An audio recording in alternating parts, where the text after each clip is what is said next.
अस्सलामु अलैकुम वरहमतुल्लाहि वबरकातुहू। मैं हूं डॉक्टर हामिद शाफ़ी और आप देख रहे हैं Shafia social media. Shafia social media के प्लेटफॉर्म पे आज 3 सवालात हैं। कोशिश करते हैं कि इन तीनों सवालात को एक ही वीलॉग में आज कवर कर लिया जाए। पहला सवाल या पहला मसला है, अनीस अहमद साहब हैं रावलपिंडी से। पहले मैं उनके सवालात को या उनके मैसेज को पढ़ देता हूँ। अस्सलामु अलैकुम मुर्शिद पाक, अल्लाह पाक आपका साया ता देर हमारे सरों पर सलामत रखे, आमीन। कुछ वक्त पहले मेरी आपसे चौथी मरतबा बिलमुशाफा मुलाकात हुई थी, जिसमें आपने मुझे इसमें आज़म या हफीज़ू या सलामू 1100 मरतबा सुबह और इसी तरह 1100 मरतबा शाम को पढ़ने के लिए तलकीन फरमाया था, और इसके साथ डोरी वाला अमल गुस्ले मेराज आपने तजवीज़ किया था, और इसके साथ मुझे आपने 3 तावीज़ात भी दिए थे जो मैंने 3 हफ्ते पानी में डालकर पिए। 5 लवाज़मात जो रूहानी इलाज के हैं वो भी मैंने पूरे किए। मुझे तकरीबन 1 माह से ज़्यादा हो गया है इलाज करते हुए। मुर्शिद पाक आप अपने बयानात में फरमाते हैं कि जब भी कोई आपसे बिलमुशाफा मुलाकात करने आता है, आपको मालूम हो जाता है कि इस पर हालात किस गुनाह की वजह से हैं, मगर आप उसको उस वक़्त इसलिए कुछ नहीं कहते क्योंकि वो आपका, अल्लाह का और रसूल अलैहिस्सलातु वस्सलाम का मेहमान होता है। आप मेरी इस्लाह फरमा दीजिए, मेरी जितनी भी क्लास लगाएं, मुझे खुशी होगी कि हशर वाले दिन अल्लाह उसके रसूल अलैहिस्सलातु वस्सलाम के सामने मैं शर्मिंदगी से बच जाऊंगा। वहाँ की रुसवाई और नाकामी से खरबों दर्जे बेहतर है कि आज ही मेरी क्लास लगा लें। ये अनीस साहब की मोहब्बत है जी। अब वो सवाल करते हैं आगे। मेरा पहला सवाल ये है कि हमें कैसे मालूम होगा कि हम अल्लाह पाक की बारगाह में ग़ुलामी मुस्तफ़ा अलैहिस्सलातु वस्सलाम के लिए कबूल हो गए हैं? क्या नमाज, रोज़ा, ज़िक्र और दुरूद पाक की तौफीक मिल जाना इस बात की अलामत है? ये उनका पहला सवाल है। दूसरा सवाल उनका ये है कि यकसुई के साथ ज़िक्र करते, दुरूद पाक पढ़ते या कोई भी विर्द वजीफ़ा करते हुए लताइफ वाली जगह उभरते हुए या फूलते हुए महसूस करना, या वहाँ दर्द का होना, या बाज़ औक़ात बाजुओं का हल्का हल्का फड़कना, ये किस बात की अलामत है? तफसीली जवाब अनायत फरमाएं, जज़ाकल्लाह खैर। इसके बाद जो तीसरा सवाल है वो मुल्तान से एक खातून है जिन्होंने अपना नाम सना लिखा है, वो उनका है। मैं पहले ये 2 सवालात को क्लियर कर देता हूँ, बाद में इंशाल्लाह उनका सवाल भी आज ही के वीलॉग में ले लेंगे। अनीस अहमद साहब जिनका ताल्लुक़ रावलपिंडी से है, उन्होंने पहले अपने रूहानी इलाज मुआलजे के बारे में लिखा है। वो तो उनका इलाज चल रहा है और इंशाल्लाह चलता रहेगा और अल्लाह उनको जो है वो कामयाब फरमाएगा।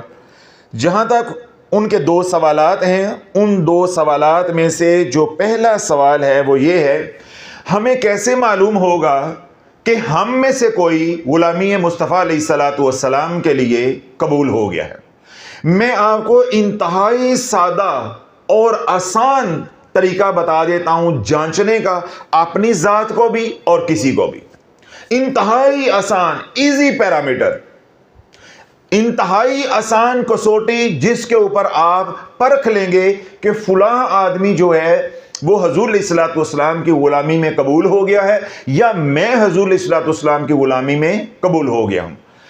जब इंसान हजूर अलैहिस्सलातु वस्सलाम की ग़ुलामी के लिए कबूल होता है, या यूं कह लीजिए कि जब अल्लाह किसी बंदे को अपनी बारगाह समदियत में, अपनी बारगाह रहमत में कबूल करता है, तो 3 अलामात पे दर पे ज़ाहिर होती।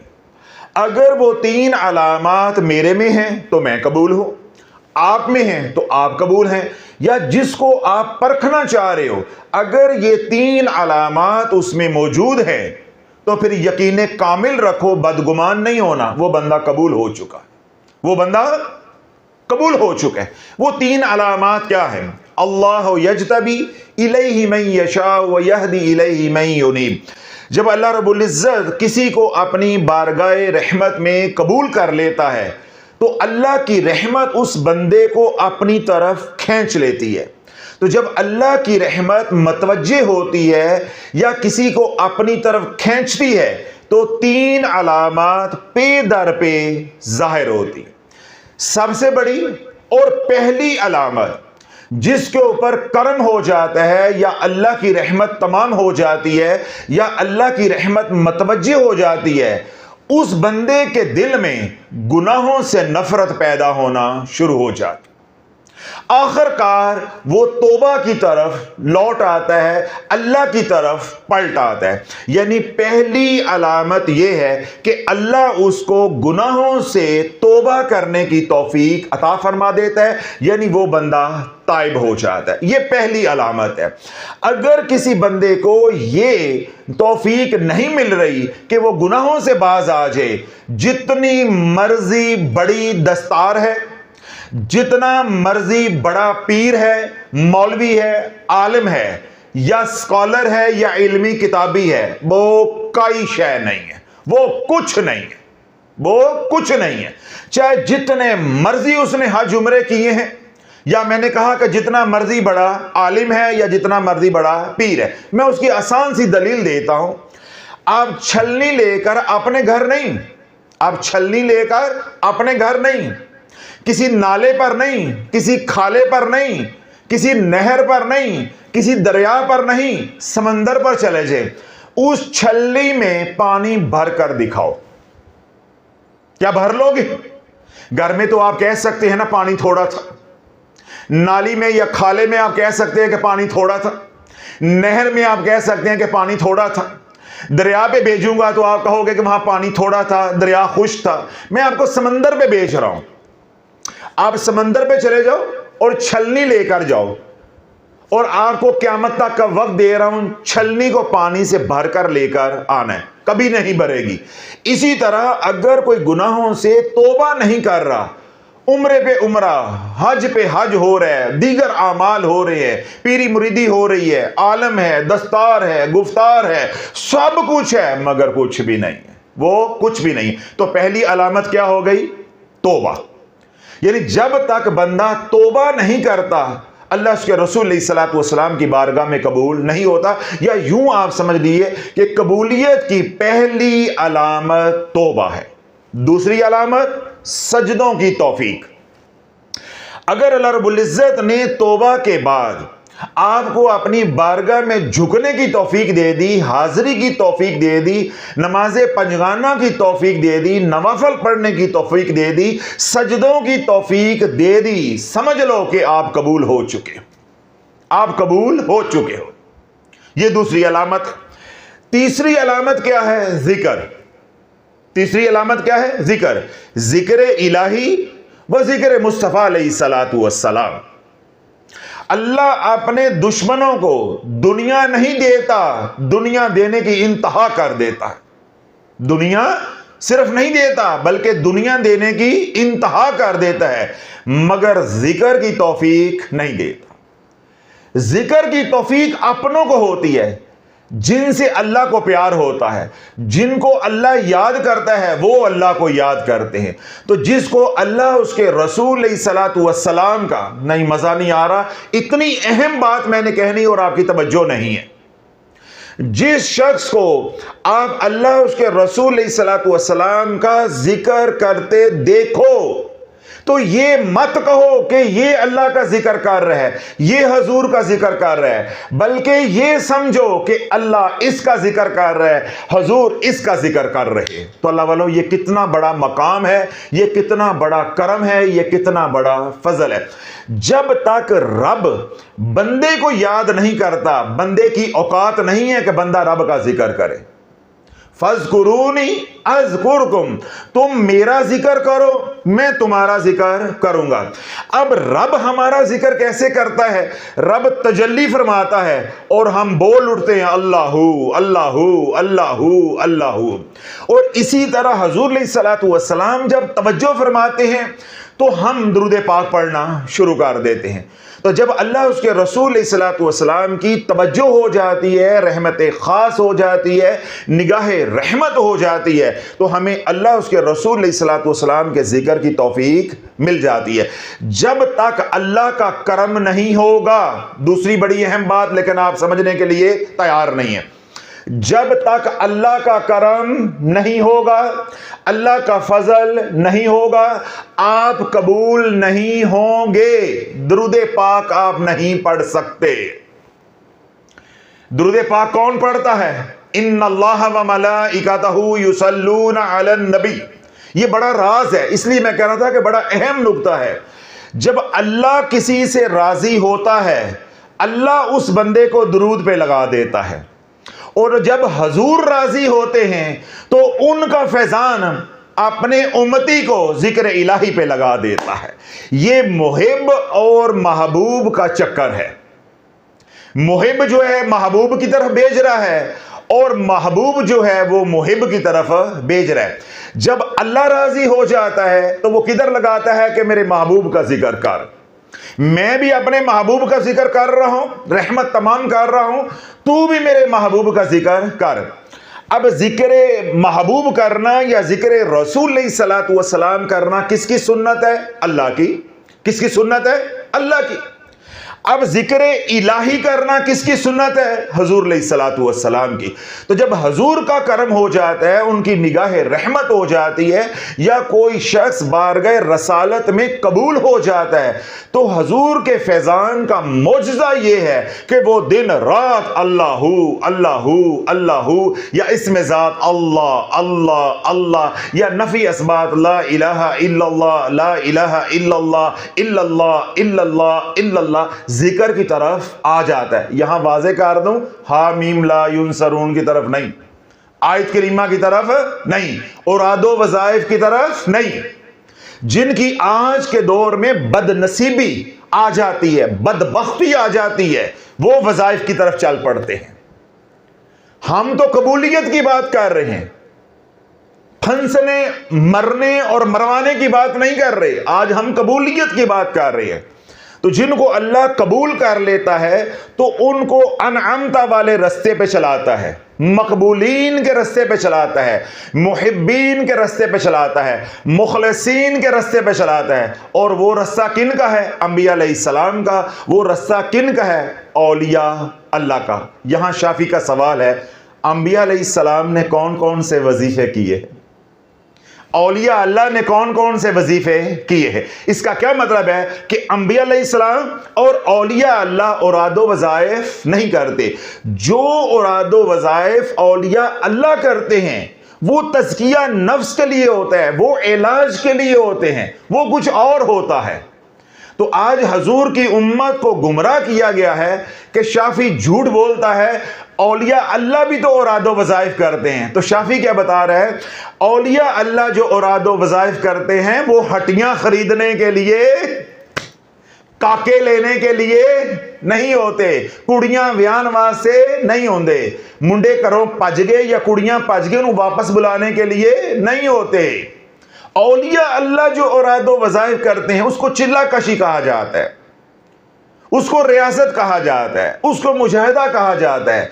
वो तज़किया नफ्स के लिए होता है, वो मुर्शिद करवाता है, वो नफ्स को मारने के लिए होता है, लताइफ को पाक करने के लिए होता है, आलूदगी से पाक करने के लिए होता है, तहारत के लिए होता है, रूह की लताफत के लिए वो रियासत होती है। वो जो औरादो वज़ाइफ हैं वो कुछ और हैं, जो तुम पढ़ रहे हो वो कुछ और है।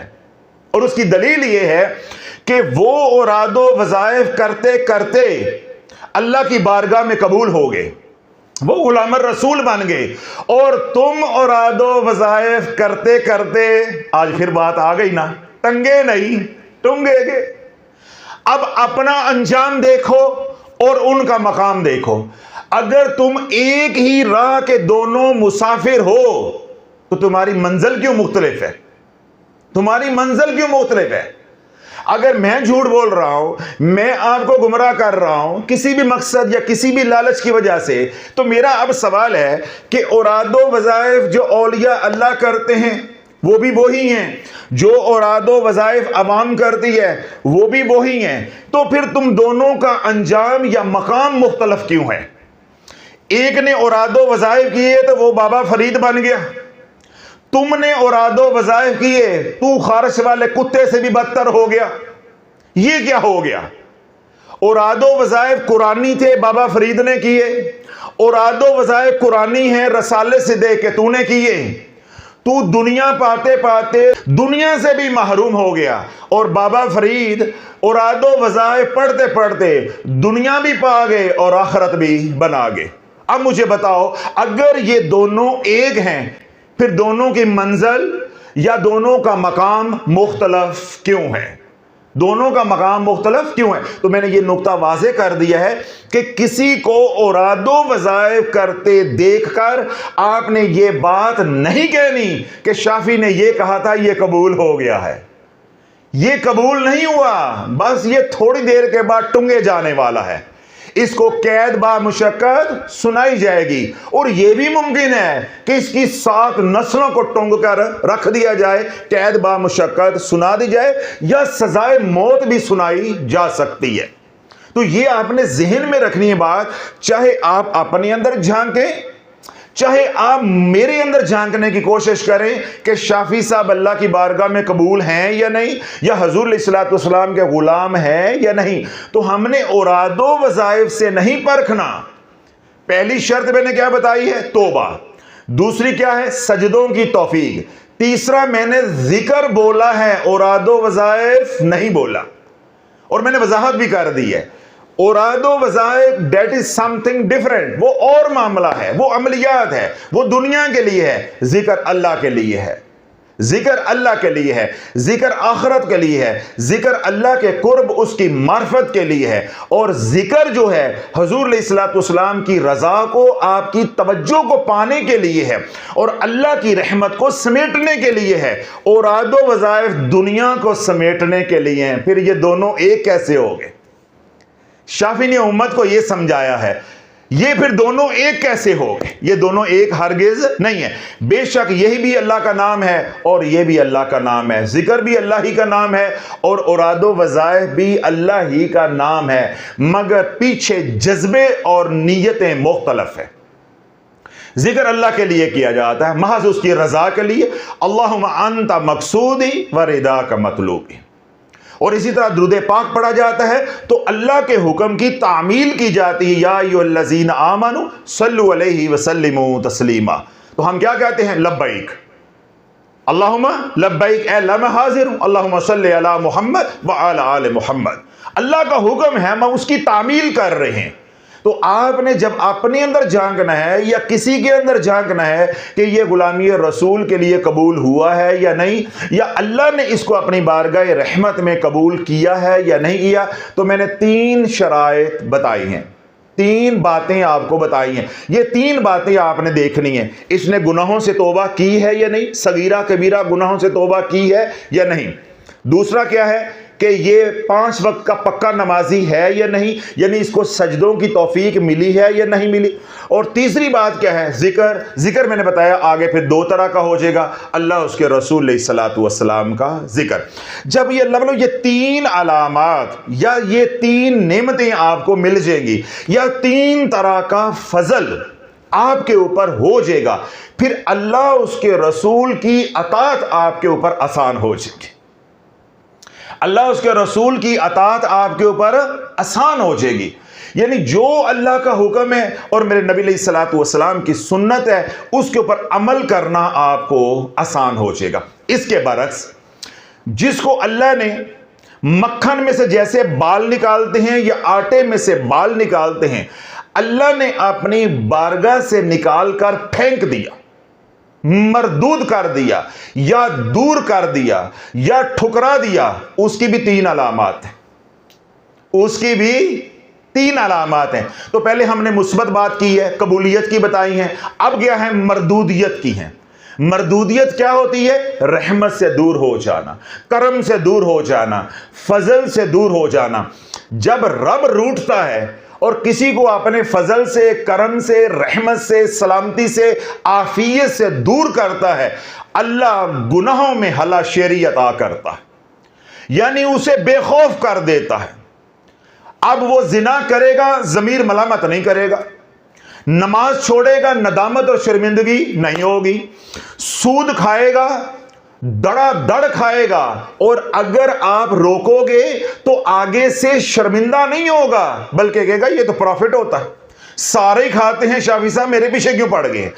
بہنوں کا حصہ کھائے گا، زکوٰۃ کھائے گا، لوگوں کے پلاٹوں، دکانوں، مکانوں پہ قبضے کرے گا، کسی سے ادھار لے کر ہڑپ کر جے گا، ڈکار بھی نہیں لے گا. کوئی شرمندگی، کوئی ندامت، کوئی پشیمانی، کوئی غم، کوئی پچھتاوا نہیں ہوگا. اتنی اللہ دلیری دے دے گا، اتنا وہ دلیر ہو جائے گا، بے خوف ہو جائے گا.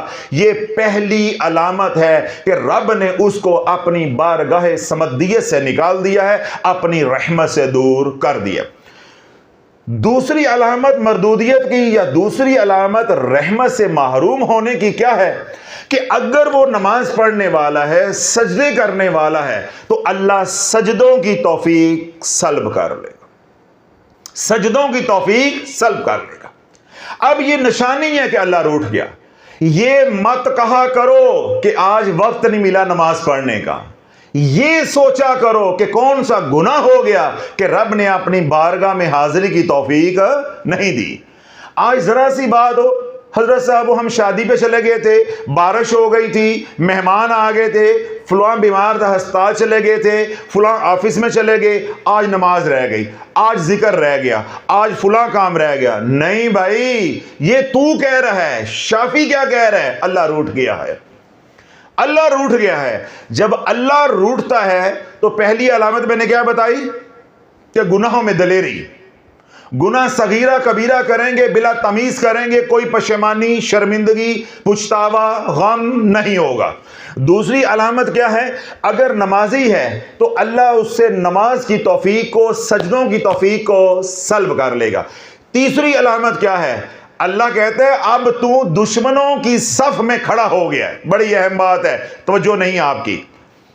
اب تو دشمنوں کی صف میں کھڑا ہو گیا ہے. اب تیرے پہ میری پھٹکار پڑ رہی ہے، لعنت پڑ رہی ہے، تو دشمنوں کی صف میں چلا گیا ہے. تو دشمن میرا ذکر کرے، یہ مجھے گوارا نہیں ہے، یہ مجھے گوارا نہیں ہے. اللہ بولو جب آپ کسی سے روٹھ جاتے ہو، ناراض ہو جاتے ہو، میرے ساتھ آپ کا جتنا بھی تعلق ہے، تو میں اس شخص کا آپ کے سامنے ذکر کروں تو آپ کیا کہیں گے؟ شافی صاحب آپ میرے